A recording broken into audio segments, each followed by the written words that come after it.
The conversation is looking good, prospect is in front of you, showing interest, you're getting a really good feeling, and your brain is already thinking about updating your forecast and maybe getting closer to target, right?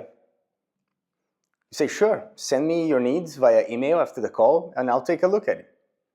You expect an email, but you get a spreadsheet in your inbox with 150 lines. Pretty much every feature in their old system is listed as essential. It seems like they want to migrate to Odoo, but only if you make it act and sound and feel like their old system. Doesn't make sense, right?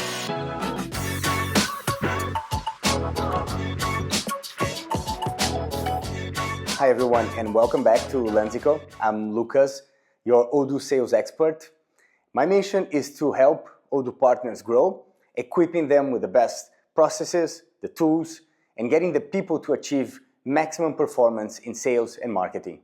Today we're dealing with a common issue when prospects are emotionally attached to their legacy systems and how you handle that request to replicate everything in your system.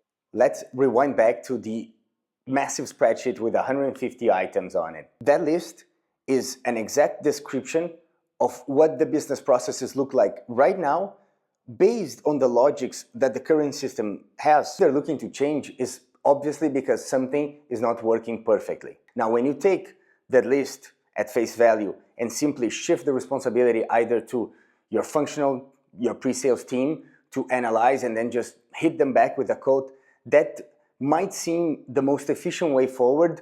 You would theoretically get closer to the end of your sales cycle, but that is falling into a trap, and I've seen that. Here are some of the issues that you could face by taking an immediate reactive approach.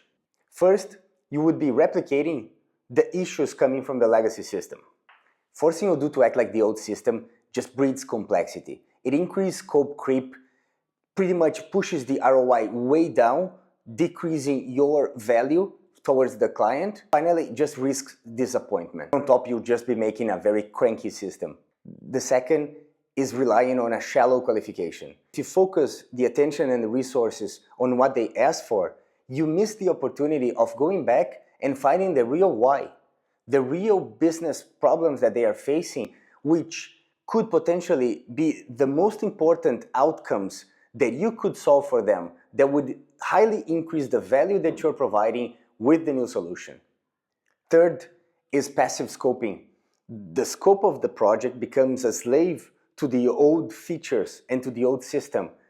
Instead, you should be analyzing the actual business needs and trying to align your prospect with the values and goals and the possibilities that could open with this new system.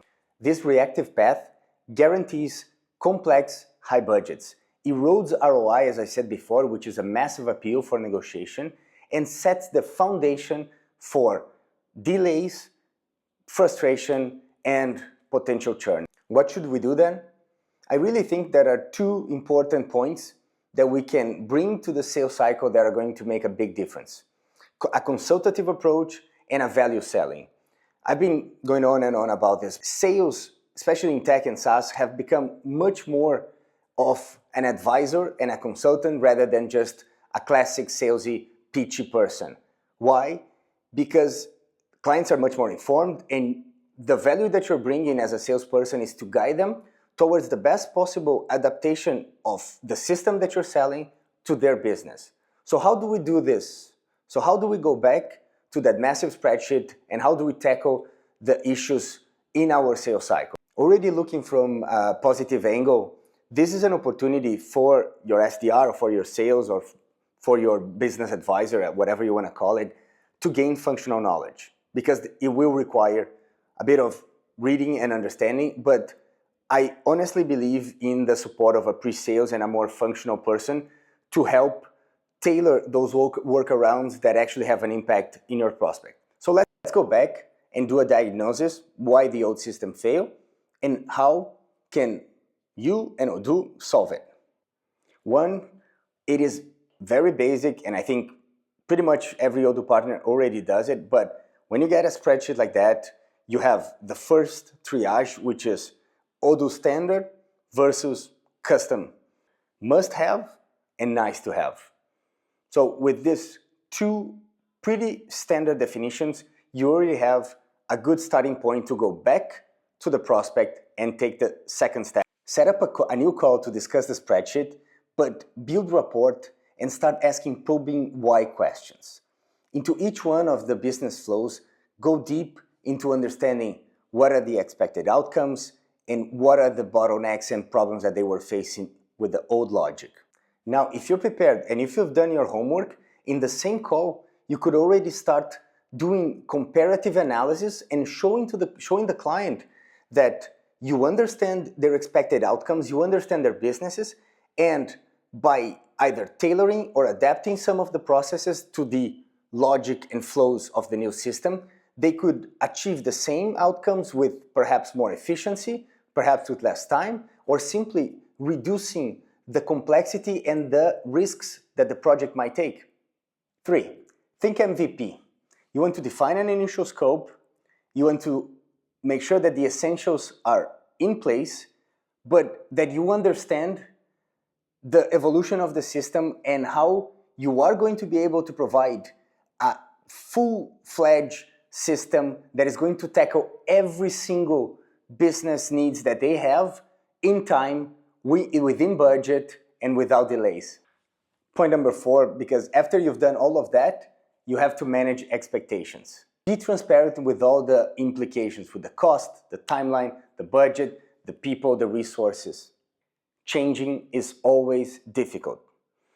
So in similar sales cycles like this one, the most important job you have as a salesperson is to explain why adapting to the new ways of doing business, yes, requires an investment of time, of resources, and trust as well. But that investment tends to pay off quickly soon, after the team is up and running, after they didn't go over budget, you delivered, and there are prospects of continuing a life cycle of partnership and evolution together.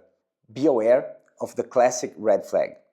You've done your homework, you went back to your prospect, you clearly understood their business, you showed how there are several ways that they can achieve the same outcomes with less money, less time, more efficiency, that it would require, yes, some investment from their side, but the ROI the return on investment is a lot higher in the mid to long run.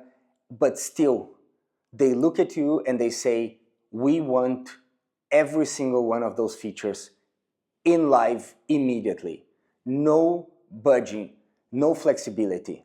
As a salesperson, I know how hard it is to let go of a prospect after you put all that time and energy to care and nurture that lead, but be careful. Forcing through projects like this, 9 times out of 10 leads to frustration. Budget overruns, deadlines are not respected. Eventually, it leads to a churn and you get a bad reference, which is exactly what you don't want. You want clients that are aligned with your vision for better ways of doing work. So the hardest thing to do is to walk away, but that's what you should do. So the recipe for smoother implementations, happier customers, and more successful projects is sometimes moving from a reactive to a proactive consultative approach. So how do you deal with prospects that cling to that old way of doing things? Change, like I said, is always difficult. So how do you encourage a culture of change and innovation within your own business and your clients? If you found this useful, show some love. Maybe share with someone in the Odoo ecosystem, with a fellow salesperson. This is just the beginning of my journey, so make sure you subscribe. And thanks for watching. Catch you on the next one.